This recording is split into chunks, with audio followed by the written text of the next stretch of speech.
Hello everybody and welcome to Astrology. We're going to have a look into the full moon in Leo coming up on the 1st to the 2nd of this year, 1st of Feb, right before eclipse season, and of course just before the annual lunar new year of the Yang Fire Horse, which I've done a video on.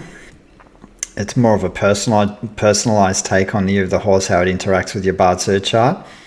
But I am doing a live on that for those who want to know about that. Is on the 15th of the 2nd, 8 p.m. Australian Eastern Daylight Time. It's on a Sunday evening, and I've already got a hell of a lot of charts to get through, so I don't know if I can get through everyone because I was surprised at the amount of people that gave me their dates of birth, but I'll do my best to get through, and because I always like making it personalized as opposed to just so-called generic themes of what's going on during the year. But interestingly enough, it is going to be a really, really big one, I think, and Leo full moon at 13 degrees in Leo, which is actually an Aryan degree. So there's a lot of fire to this moon, and it's interesting because a lot of fire energy is coming in with a pure fire pillar of the Yang Fire Horse year, but also a lot of the planets ingressing back into Aries, that being Neptune and Saturn, which is pretty much world famous now because everyone's talking about it on YouTube. So yeah, it's an interesting time. But generally, right, full moons are about releasing and completions of some kinds of things we started prior or 6 months ago, right? But Leo is ruled by the sun and governs the heart in medical astrology, and it rules the upper back too, and has a connection to what they call a concept in Taoism called the imperial self. So it's ruled by the sun, and the sun's impulse in astrology is towards autonomy and selfhood. And selfhood is a Taoist concept, right? And they say that the imperial self resides in the heart and it's considered sovereign territory. This is why actually in acupuncture, for those, I've got a few followers who do Chinese medicine, because I'm a doctor of Chinese medicine, that the pericardium meridian was primarily the meridian, and the heart meridian was developed later. But the idea is that the pericardium channel was the only way to kind of get into the heart. That's the protective membrane around the heart, because a lot of the ancient Taoists wouldn't do heart points because you have no right to invade that kind of territory. This is why the heart is considered sovereign territory. It's the imperial self, and it's really our true authentic self that resides there. So our true authentic self, creative willpower, self-expression, light, warmth, spirit, and vitality are connected to the heart space. So Leo, as we know, is a sign connected to play, drama, children, celebration, joy, enthusiasm, and vitality. Generally, when the moon is in the sign of Leo, right, because the moon's always how we react emotionally. So generally when the moon's in this sign, it reacts warmly, generously, and enthusiastically, right? Because Leo's quite an upbeat, proud sign, as a lot of people will know, and a lot of people have experienced. A lot of people have a lot of planets or personal planets in Leo, or moons in Leo, that you will know they're in the room. So the Leo moon's like feeling and emotional security, right? Because this is what the moon's all about. Comes from pride and confidence in self. So the Leo moon tends to put much creative energy out into the environment and can be supportive and encouraging towards others. So Leo moons tend to adapt to life by dramatizing, creating new situations, using humor to entertain others. So a confident self-image underlies all actions, often with childlike simplicity. Constant, and the flip side of this is, right, I'm more on the negative side of Leo's, like constantly being proud and egotistical can psychologically armor one's receptivity to feeling. So that's kind of a general take on how Leo operates, say, in a birth natal chart, but it's going to be applicable to this full moon coming up, because obviously the moon transits different points in our charts, and we want to know where at this point in time, according to our rising sign, where the moon is placed, and we can apply these kind of principles, general principles I just mentioned about the moon and how you're going to be reacting in that certain area of your life according to the house it's placed in. But on another note, right, this full moon can generally light up the financial markets, right? Because Leo rules the stock market and stock brokers. And especially when it comes to precious metals, right? Because I'm really into precious metal, and it's been really interesting to observe the last year to 6 months what's going on in the markets. And obviously astrology rules the stock market, so Leo is considered the peak and the top of the financial cycle, whereas the opposite sign, Aquarius, is considered the bottom. So we are about to head into this year a north node in the sign of Aquarius. So need I say more? What's going to play out here? But gold, in particular, gold rules Leo, and Leo rules gold mines and goldsmiths. So gold is not just about, like, the reason the elite or the powers that be are buying all gold and silver, but particularly gold or precious metals, is not just from the material point of view. There's also a metaphysical component to this side of precious metals. So, you know, we're conditioned to only believe in the material, whereas there's, you know, gold has healing properties. A lot of the emperors in Chinese medicine used gold needles. Gold is the perfect temperament. It didn't interrupt the body's physiology when it came to healing.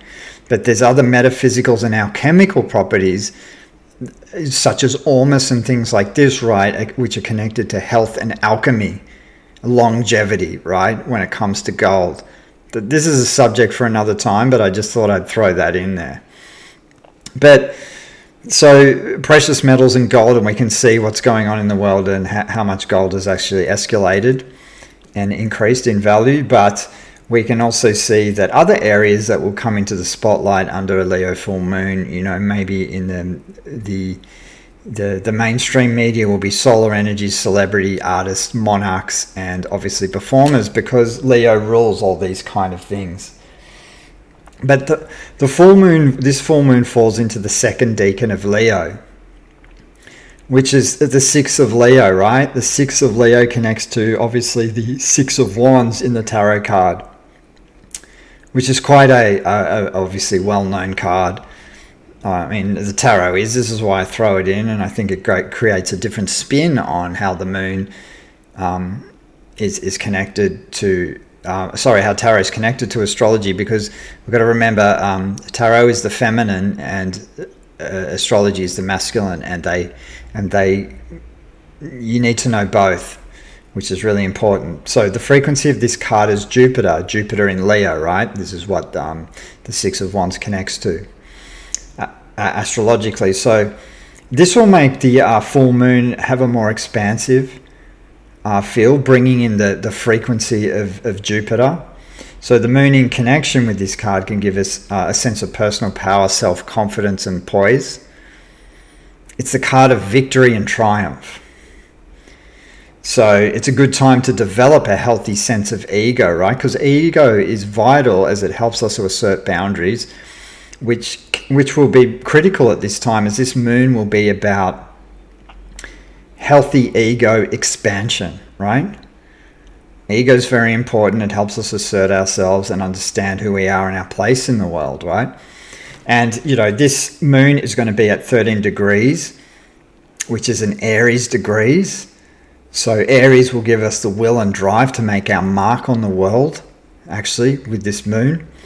And where this moon is placed in your birth natal chart will show you where you need to become more visible and proud, right? And give you the confidence that leads to benevolence, not arrogance, right? Because the darker side of Leo is drama. A full moon in Leo is drama. And the healthier and more balanced our egos are, the less drama we will create.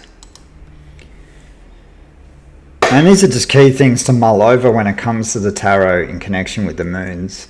This is why I always incorporate the astrological deacons, because I think they're extremely significant and add a different layer when it comes to understanding the lunar principles. But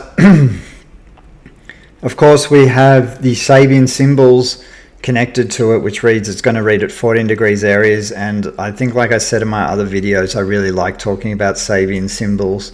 And I advise everyone who knows their birth natal chart to check out their Sabian symbol in connection with their sun, moon and ascendant, because it really adds a different layer to all areas of the chart, but particularly sun, moon and rising sign, ascendant signs as the basics, obviously. But to understand the Sabian symbol and connection can offer just an extra dimension to understanding yourself and how you really operate. So, and they're very cryptic, right? But they're very good to just mull over and contemplate.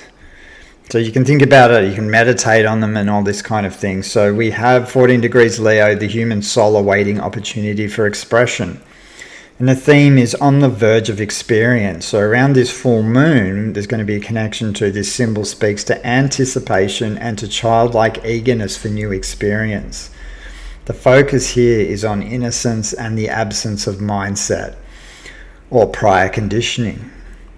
The image of the human soul awaiting opportunity for expression alludes to readiness, alertness, and naive expectation. On the positive, at its highest, this symbol represents an intuitive gift for knowing the right time and place to act and willingness to give the whole of self to any effort, right? On the negative side, fear of new experience as a result of inability to think things through clearly or boredom and apathy. The accent is on anticipation. You may find yourself standing back waiting for just the right time to get involved or show someone what you can do. Your opportunity lies in knowing when to act. Use your intuition and be alert to the signatures that tell you it's time to make your move. The risk is to guard against procrastinating or missing your chance because you are afraid to make a decision. Right? And I think a full moon in Leo suggests to wherever it is that falls in our chart is our chance to be proud, stand up and have confidence and take an opportunity. Kind of like what this Sabian symbol's talking about, know when to act. Wherever the full moon now is in your chart, and now is a really great time to act and become, proud of yourself and really express whatever it is that area of the chart is letting you to have the confidence, right? It's a time of stepping up and really showing yourself to the world. This is how Leo operates. So, as always, as all full moons are in opposition to the sun, so the sun will be important as Leo is ruled by the sun, so the opposition is going to be even more important than at other times because Leo rules the sun, right? There's Venus and Mercury and Mars are in wider opposition to the moon at this time. They're all in combustion with the sun, combust the sun, right, during this full moon, all in the sign of Aquarius. So when the sun is combusting other planets, it means that it blinds them. That they're too close to the sun, so they can't really express themselves as well as they usually do, which is interesting to note around this full moon. But I will, right now, just quickly go through all 12 rising signs. So now we have Aries will be having the full moon in the 5th house. So The 5th house area relates to romance, playtime, children, and creative hobbies come into the limelight under the full moon. The sun will be in opposition in the 11th house, so this rules social networks and groups, group goals, wish fulfillments. So this can be a time to balance your creativity, children, and romance with group goals and collaborating with others, right? The 11th house is all about networking. You may want to share something that you have created with others. This would be a good time to share something you've created within your groups and social circles. The 5th house being the house of children, you may want to share news of either pregnancy as well, because this can be the case. But it is a pretty good time to be bold and creative and not care what others think. So share your ideas with others. Taurus will be having this full moon in the 4th house, illuminating the themes of family, roots, and your inner foundation. The moon takes comfort being in the 4th. The opposition to the sun in the 10th will indicate private versus public life during this full moon. Lots of planets in the 10th can be really busy time, especially with the work schedule. Communication rules this moon as it rules the 3rd house, so there can be family discussions about siblings or issues to do in the neighborhood, right? Because the 3rd house rules these areas. And because the moon rules women may move back into the home, or there may be communication between mothers, women, and other females, aunts, aunties, things like this. There can be a potential move here with the moon in the full house, but it's also a time to really cultivate emotions with family while work is putting you in the spotlight at this time. Gemini will be having this full moon in the 3rd house, the house of communication, siblings, contracts, neighbors, gadgets, and early learning. The early learning environment rules the 3rd house. The moon is connected to the 2nd house, the house of finances and values. So you can be communicating, discussing issues to do with finances, possibly to do with, obviously, because 3rd house rules cars, actually. I threw cars in here, so people might be thinking of purchasing a car, which is a kind of 3rd house thing. But the sun in opposition in the 9th house indicates expressing yourself and communicating your philosophical ideas or ideas around education and travel at this time. This can be a time to broaden your horizon and anything to do with writing, publishing, podcasting, websites are themes for you under this full moon for the Geminis. Cancer will be having this moon in the 2nd house. This is important for Cancer, right? As the moon is steering the ship of your destiny. The moon is the lord of your chart, so pay attention, obviously, to where the moon's going through, full, new moons, things like this. Also, lunar eclipses are extremely important. This is a financial moon, as the moon is in the 2nd, so it's all about finances and self-worth. The sun in opposition to the 8th can bring up issues to do with financial ties with others. So something will need to be released at this time to do with taxes, joint incomes, wills, or inheritances. The moon in Leo at this time is good for developing a good sense of ego and self-esteem around these issues, and also can be good to let go of your ego to receive financial support if needed. So big purchases can happen if you have been waiting for a loan to get approved at this time with a full moon in the 2nd house. Leo will be having this full moon in the 1st house, so this is really all about you in the spotlight. The 1st house is your identity, your self-physical body, your immediate environment, how you project yourself out into the world. So the sun is opposing the moon in the 7th, can bring up issues to do with me versus them. 7th house is about other people and relations. This can be a time of seeking therapy where the therapist can reflect back issues of projections you have onto others. The moon is connected to the 12th of the house of the unconscious, spirit, dream life. And this can stir up hidden feelings that potentially you've had towards others, that being intimate towards a partner or also professionally with colleagues. So this moon will shed light on how you understand yourself through others. Virgo rising will be having this full moon in the 12th, the house of spirit, unconscious, sleep life, the bedroom and retreats. The inner life is reflected obviously through the 12th house, and a lot of inner radiance can shine with a full moon in the 12th. The opposition to the sun in the 6th can show how dynamic your daily routines are at this time, and your work schedule can tend to be out of control, especially with a lot of those planets in the 6th house. You'll be busy.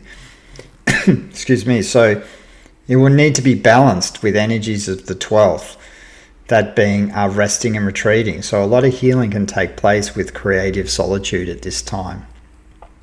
Just make sure you block out time in your schedule, otherwise you can burn out really easily. Like I said, there's a lot of personal planets going through the 6th, so your daily routines will be extremely busy.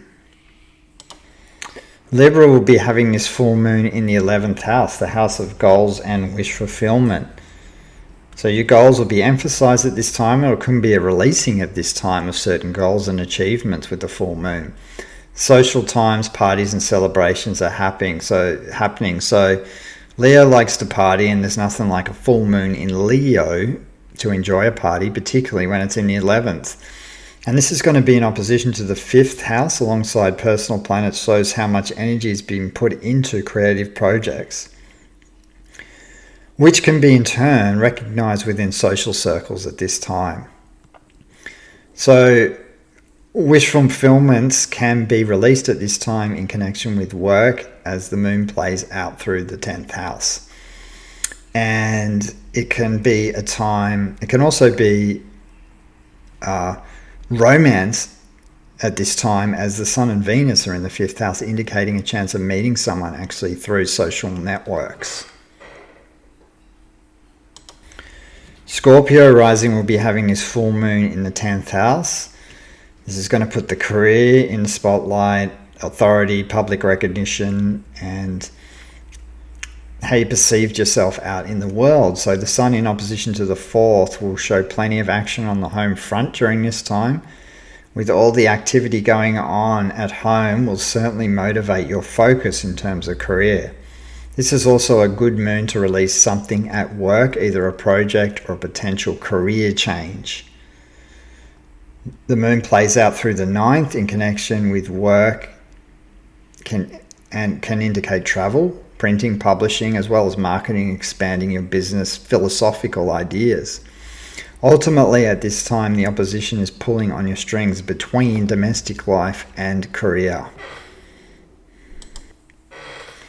Sagittarius will be having his full moon in the 9th house, the house of philosophy, beliefs, travel, and foreign lands. Your moon plays out through the 8th, so there can be a change and a release of philosophical values at this time. The Sun in opposition to the 3rd highlights communications, short courses, neighbours and siblings. This can be a time of completing and releasing an education program of some kind.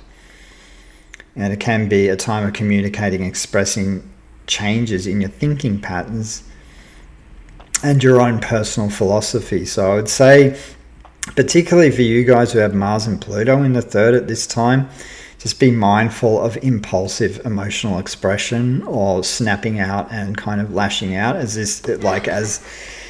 you know the 3rd house is about communicating, and it can indicate that you can come across quite harsh with your communication as well. Mars in that house usually sharpens the tongue and you can fire off, but having Pluto there will take it to the next level. Capricorn will be having this full moon in the 8th house. It's a good time. Good releases can happen around issues of intimacy, finance, wills, taxes, and inheritances, but this full moon can highlight psychological issues that need to be released at this time. So it's a good time to let go of drama that is connected to do with intimacy issues as well as joint resources. The Sun in opposition to the 2nd can show that releasing old emotional baggage will help lead to greater financial abundance. Having many personal planets in the 2nd can indicate a time of leveling up when it comes to self-esteem and financial resources. Aquarius rising will be having this full moon in the 7th house, relationships are getting highlighted at this time, right? So there's huge personal changes going on for you guys with the sun in opposition to the first house. Changes in your physical body and your immediate environment. This is a time when your personal needs need to match those of your relationship. And if they are not getting met, then there's a chance of make or break at this point in terms of relationships, right? So it can be a time of moving on if you've had enough. Just be mindful of ego clashes when it comes to relationships. This full moon, as a drama, can definitely be created. So for relationship issues, it can be a good time to work on these issues, particularly as the 7th house does rule therapists. And we be having the Pisces full moon in the 6th house. Health, habits, employment, pets, and daily routines come into the spotlight. So bad habits can lead to health issues, especially with diet and lifestyle, right? So it can be a good time to release any negative habits we have which are affecting our health at this time. So the sun in opposition to the 12th house can interrupt sleep patterns and reveal to us how self-sabotage habits can deeply affect our unconscious, right? So having the sun in the 12th is a good time to make the unconscious conscious in order to be healed. So resting and retreats can assist with this process. The moon is connected to your 5th house. So think of creative ways to help assist with this healing process.